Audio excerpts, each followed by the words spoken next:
Hello students, आज हम लोग डिस्कस करने जा रहे हैं कॉन्वोल्यूशनल न्यूरल नेटवर्क्स, जिसको हम लोग CNN कहते हैं।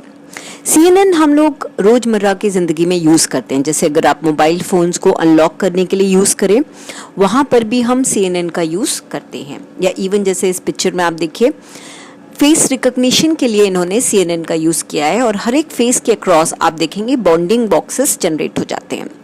या इवन इन सीन लेबलिंग, जैसे हम एडास में अगर यूज़ करें इसको, तो एग्जैक्टली हमारे सामने क्या है, रोड है, व्हाट इज़ अ लेन, कहाँ पर है, एग्जैक्टली हमारे यहाँ ट्रैफिक व्हीकल कौन सा है जो आ रहा है, कार है, स्कूटर है, तो there also it can be used.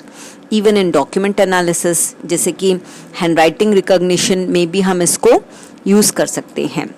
ठीक है, तो ये हैंड राइट जो भी डिजिट्स हैं या लेटर्स हैं, उनको ये टेक्स्ट में कन्वर्ट कर देते हैं प्रॉपरली। ह्यूमन पोज एस्टिमेशन, जैसे ही बच्चा खेल रहा है तो व्हाट एग्जैक्टली इसका पोज क्या है। या फिर हम ये भी बोल सकते हैं कि जैसे अगर हम ड्राइविंग में यूज़ करें, तो जो ड्राइवर है वो अभी स्लीपिंग मोड में है, यॉर्निंग कर रहा है, तो यहाँ पर भी हम लोग ह्यूमन पोज एस्टिमेशन में भी इसका यूज़ कर सकते हैं। जनरली इसको हम ऑब्जेक्ट डिटेक्शन में, ऑब्जेक्ट क्लासिफिकेशन में, इंस्टेंस सेगमेंटेशंस में, इन सारे एरियाज में मतलब हम इसको यूज़ करते हैं। एक और छोटी सी डिफरेंस, ऑब्जेक्ट डिटेक्शन मतलब एग्जैक्टली पूरे सीन में ऑब्जेक्ट कहाँ कहाँ पर है, और क्लासिफिकेशन का मतलब होता है कि जो ऑब्जेक्ट है उसको हम क्लासिफाई करें, जैसे कि वो कैट है कि डॉग है, इस तरह से। ओके, तो पॉइंट ये है कि जब हमारे पास ऑलरेडी आर्टिफिशियल न्यूरल नेटवर्क था, तो फिर हमें कॉन्वोल्यूशनल न्यूरल नेटवर्क्स की ज़रूरत क्यों पड़ी। जैसे लेट्स से हम यहाँ पर ये इमेज देखें, कैट की जो इमेज है, लेट्स से अगर ये 1024 क्रॉस 1024 की इमेज है, okay, and cross 3। Why have I written cross 3? Because ये एक हमारी RGB इमेज है, जिसमें RGB हमारे 3 चैनल्स होंगे इसके। ठीक है, तो दिस इज द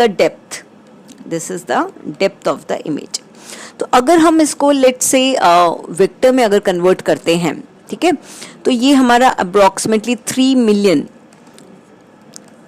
न्यूरॉन्स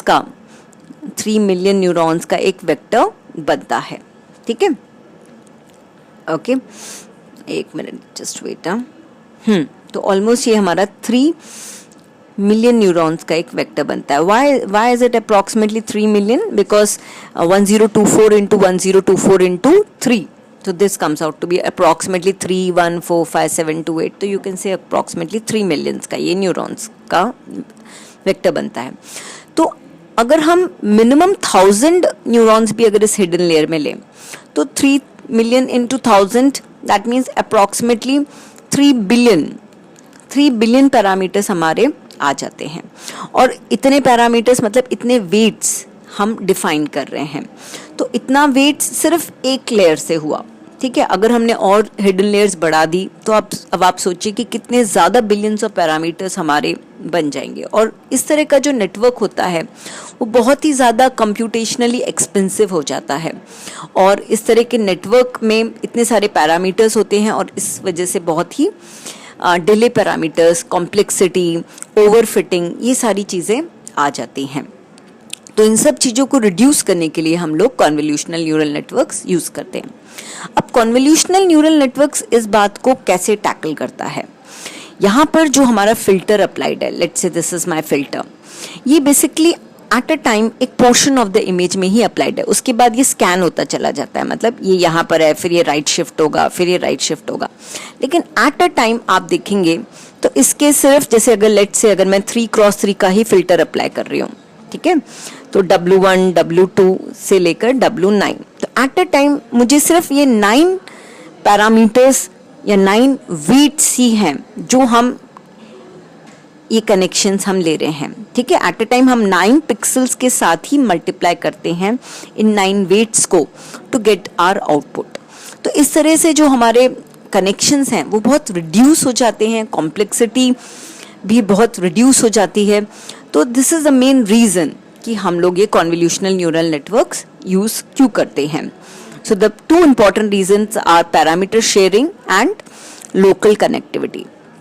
अच्छा, तो लोकल कनेक्टिविटी मतलब हमने आपको ये बता दिया कि हमारा जो एट अ टाइम जो पूरी इमेज में से हम सिर्फ एक सबसेट ऑफ द इमेज को ही हम कनेक्ट करते हैं, ठीक है। तो हमारे जो लर्नेबल पैरामीटर्स हैं यानी कि जो वेट्स हैं वो हमारे सिर्फ बहुत कम हो जाते हैं। दूसरा पैरामीटर शेयरिंग, ये भी एक बहुत इंपॉर्टेंट फीचर है। ये इंपॉर्टेंट फीचर कैसे हुआ कि जैसे जो हमारे 3x3 का फिल्टर है, लेट्स से अगर हम स्टैंडर्ड फिल्टर्स की बात करें तो लेट्स से अगर हमें पता है कि -1 -1 -1 0 0 0 1 1 1, लेट्स से अगर ये फिल्टर जो अगर एक पोर्शन ऑफ द इमेज के लिए अगर ये हमारा एच डिटेक्ट करके देगा तो ये पूरी वही फिल्टर हम पूरी इमेज पर भी अप्लाई कर सकते हैं और and it will give the age detection for the complete image, ठीक है। या लेट्स से अगर हम कोई दूसरा फिल्टर लें, एवरेजिंग फिल्टर ले लें कोई 1 1 1 1 1 1 वाला, ठीक है। तो अगर ये एक छोटे से पोर्शन में इमेज को ब्लर कर रहा है, एवरेज आउट करके हमें दे रहा है, तो मतलब ये पूरी इमेज पे भी जब ये फिल्टर हम स्कैन करेंगे तो ये पूरी इमेज के लिए भी सेम एप्लीकेबल होगा। ऐसा नहीं होगा कि एक पोर्शन के लिए अलग फिल्टर अप्लाई करेंगे, दूसरे पोर्शन के लिए दूसरा फिल्टर अप्लाई करेंगे, नहीं, सेम फिल्टर पूरी इमेज पर हमारा एप्लीकेबल होता है। तो ये बहुत ही इंपॉर्टेंट फीचर हो जाता है, दैट इज पैरामीटर शेयरिंग, ठीक है। तो अब सबसे पहले हम समझते हैं कि कॉन्वोल्यूशन प्रोसेस होता क्या है। जैसे लेट्स से एक मैंने सिंपल छोटा सा कर्नल लिया है, 2x2 का कर्नल है मेरा, ठीक है। W, X, Y, Z इसके वेट्स हैं, इसको हम कहेंगे वेट्स ऑफ द कर्नल।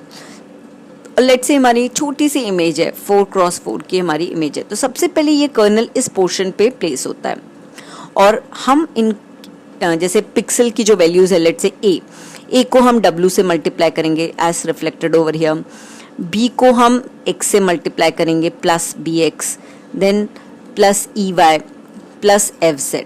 तो इस तरह से हमें इसका पहला आउटपुट मिलेगा। उसके बाद नेक्स्ट स्कैन में हम लोग इस कर्नल को राइट शिफ्ट करेंगे, इसको हम कहते हैं stride. The word is stride, मतलब we move ahead with the stride of 1, मतलब हर बार हम एक एक कंसेक्यूटिव कॉलम से ऐसे हम राइट हैंड साइड मूव करते जाएंगे। तो नेक्स्ट हमारा बनेगा BW plus B into W plus C into X plus F into Y plus G into Z। Similarly next, तो इस तरह से हम लोग ये कैलकुलेट करते हैं हमारे आउटपुट कॉन्वॉल्व फीचर मैप की वैल्यूज। तो ये जो लास्ट में आता है आउटपुट, इसको हम कहते हैं convolve feature map. Okay, so now next is this. Let's say अगर हमारी ये एक इमेज है, इमेज कितने बाय कितने की इमेज है, 1 2 3 4 5, 1 2 3 4 5 यानी कि 5x5 की लेट्स से हमारी एक इमेज है, ओके। और इधर पर हमने अप्लाई किया है ये 3x3 का कर्नल, ठीक है। ये कर्नल के हमारे क्या है, हमने आपको पहले भी बताया था, दीज आर द वेट्स, इनको हम वेट्स कहते हैं, ठीक है। तो लेट्स से सबसे पहले हम इसको इस वाले पोर्शन ऑफ द इमेज में प्लेस करेंगे।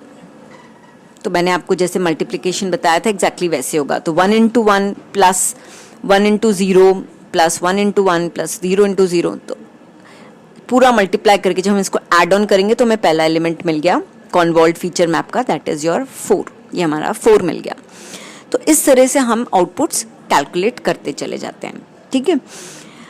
ओके, तो लेट्स सी आउटपुट जो फाइनली आया वो ये आया। पूरे इमेज के अक्रॉस पहले हमने यहाँ रखा, फिर नेक्स्ट हमने इसको इसके अक्रॉस यहाँ रखा, फिर थर्ड उस स्कैनिंग में हम इसको यहाँ रखेंगे, फिर नेक्स्ट स्कैनिंग में हम इसको यहाँ नीचे रखेंगे, फिर उसके बाद हम इसको यहाँ रखेंगे। तो इस तरह से ये हमारा पूरा ये स्कैन होती चली जाएगी हमारी इमेज, ठीक है। और ये हमारा कॉन्वॉल्व फीचर मैप जो है हमको ये मिल जाएगा, ठीक है। ओके, सो एक और बड़ी इंटरेस्टिंग बात होती है लिटरेचर में कि ये जो आउटपुट कॉन्वॉल्व फीचर मैप है इसका एग्जैक्टली साइज कितना है। तो लेट्स से हमारा इमेज का साइज था 1 2 3 4 5x5 और ये जो हमारा कर्नल था जिसको हम इमेज के साइज को कहते हैं n×n, और जो फिल्टर था या जो कर्नल था, ठीक है, उसका साइज था 3x3। तो जो फॉर्मूला है कॉन्वॉल्व फीचर मैप का साइज कैलकुलेशन का, that is n-f plus 2p upon s plus 1। अब आप लोग सोच रहे होंगे अरे बाप रे ये क्या क्या आ गया, व्हाट इज नॉट 2p, अभी तो हमको सिर्फ n सिखाया है, f सिखाया है, 2p क्या है। पी जस्ट वेट, आगे आने वाले लेक्चर्स में आपको पैडिंग एक चीज़ होती है इंपॉर्टेंटली, वो हम सिखाएंगे। बट राइट नाउ अगर पैडिंग गिवन नहीं है तो वो हम 0 मान के चलेंगे। पैडिंग मतलब इमेज के चारों तरफ अगर हम जीरोस लगाते हैं, और वो हम क्यों लगाते हैं वो आपको नेक्स्ट लेक्चर में बताएंगे। और स्ट्राइड इज इक्वल टू 1, वो इसलिए क्योंकि जैसे मैंने आपको वर्ड स्ट्राइड अभी इंट्रोड्यूस किया था, उसका मतलब ये था कि हम लोग राइट शिफ्ट जो कर रहे हैं वो कितने से कर रहे हैं, ठीक है। तो राइट नाउ हमारी इस इमेज की पैडिंग 0 है, इसलिए हमने 0 लिया, और ये हमारा इस तरह से है। तो अगर आप देखें तो how to do the calculation, n की वैल्यू हमारी क्या थी, n की वैल्यू थी 5, f की वैल्यू क्या थी, f की वैल्यू थी 3, तो it is coming out to be 5 - 3 + 0 divided by 1 + 1, ठीक है। अगर मैं इसको इस फॉर्मूले में पुट करूं तो it is coming out to be 3, तो इसीलिए 3 for 1, ठीक है। तो it is coming out to be 3 × 3, तो ये 3 × 3 का हमारा कॉन्वॉल्व फीचर मैप हुआ है, ठीक है। नाउ अब एक और इम्पॉर्टेंट इंटरेस्टिंग चीज, एक बात ध्यान रखिए कि अगर हमारा जो इमेज है वो, इसके पहले आप देखिएगा जो हमारी इमेज थी वो कैसी थी, 5 × 5 × 1। Why it is 1? बिकॉज ये हमारी ग्रे स्केल इमेज थी, ठीक है, ये हमारी ग्रे स्केल इमेज थी जिसमें सिर्फ एक ही चैनल था।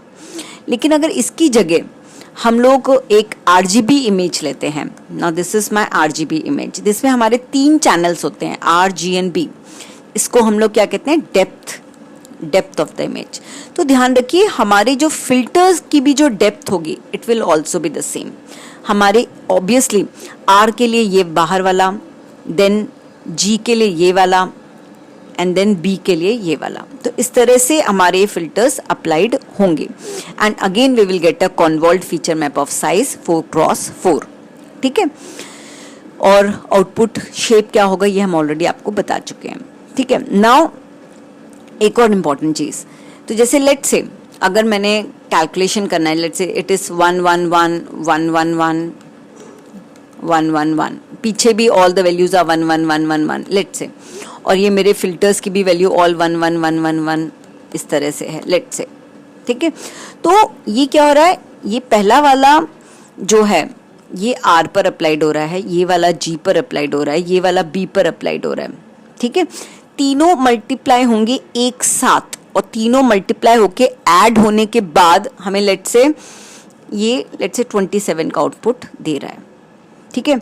तो यहाँ पर सिर्फ एक ही वैल्यू जनरेट हो रही है। तो आप एक और इम्पॉर्टेंट चीज देखेंगे कि जब भी हम कॉन्वोल्यूशन अप्लाई करते हैं तो हमारा जो आउटपुट कॉन्वॉल्व्ड फीचर मैप है वो कितना रिड्यूस्ड इन साइज होता है, ठीक है।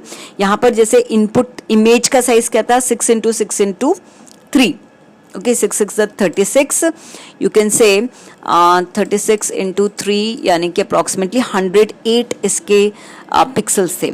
लेकिन जो अभी जो आउटपुट फीचर मैप आया है, जो हमारा इतना छोटा सा जो फीचर मैप आया है, इसमें सिर्फ 16 इसके आपके वैल्यूज हैं इसके। तो इस तरह से ये कॉन्वोल्यूशन जो है आपका रिडक्शन भी करता है। This is how it does the dimensional reduction, okay.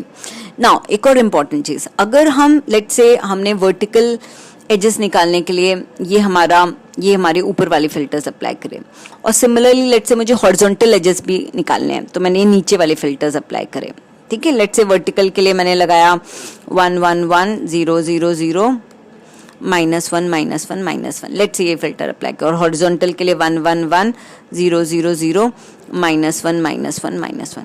तो अगर मैं 2 सेट्स ऑफ फिल्टर्स अप्लाई कर रही हूँ तो मुझे 2 अलग अलग उसके फीचर मैप्स मिलेंगे, ऊपर वाले के लिए अलग और नीचे वाले के लिए अलग, ठीक है। तो नाउ अब मेरा जो फीचर मैप का जो आउटपुट होगा दैट विल बी 4 × 4 × 2, ओके। तो this will be the volume of my feature map, correct, समझ में आया। अच्छा, लेकिन ये बात ध्यान रखिएगा, ऊपर वाला भी जो हमारा फिल्टर है, भले ही वो वर्टिकल एजेस कैलकुलेट करे, उसमें भी 3 चैनल्स होने जरूरी हैं RGB के लिए, और नीचे वाले के लिए भी 3 चैनल्स होने जरूरी हैं। 3 मतलब इसका वॉल्यूम, इसकी डेप्थ और इसकी डेप्थ हमेशा सेम होनी जरूरी है। जो भी हम फिल्टर्स अप्लाई करेंगे उसकी depth should be equal to the image का डेप्थ, ओके। नाउ नेक्स्ट, अभी तक हम बड़े स्टैंडर्ड फिल्टर्स इस्तेमाल कर रहे थे इमेज प्रोसेसिंग में, जैसे कि हमने ये वाला जो फिल्टर अप्लाई किया था, ये हमारा यूजुअली ब्लरिंग के लिए इस्तेमाल होता है, एवरेजिंग फिल्टर है ये। या ये वाला इस्तेमाल किया, it basically sharpens the image, या फिर ये वाला इस्तेमाल किया, इट डिटेक्ट्स द इमेज, ठीक है। लेकिन जो हमारा कॉन्वोल्यूशनल न्यूरल नेटवर्क है वो कहता है कि हमें स्टैंडर्ड डिफाइंड फिल्टर्स यूज करने की ज़रूरत ही नहीं है। वो ये कहता है कि let the neural network itself learn these parameters. ये जो वेट्स हैं, दीज आर लर्नेबल पैरामीटर्स, ठीक है। मतलब अब ये नहीं चलेगा कि जैसे सॉबल ने या प्रिबिट ने या जिन लोगों ने जैसे इमेजेस के लिए जो defined set of defined filters use कर लिए थे, तो बोले थे कि अच्छा इसी से वर्टिकल एजेस निकलेंगी, इसी से हॉरिजॉन्टल एजेस निकलेंगी। नहीं, कॉन्वोल्यूशन न्यूरल नेटवर्क क्या कहता है, मेरी एप्लीकेशन के हिसाब से मैं खुद ही लर्न करूँगा अपने ये फिल्टर के पैरामीटर्स। तो वी विल दस they will learn the features such as edges even in more robustly than the computer researchers are generally able to code up। अब हमें हैंड कोडिंग की ज़रूरत नहीं है। अब ये फीचर जो है हमारे वेट्स, ये अब हम लर्न करने वाले हैं। तो with this I am ending this lecture, and in the next we will continue with few important topics like padding, strided convolution and the overall convolution neural network. Thank you so much for listening to the lecture.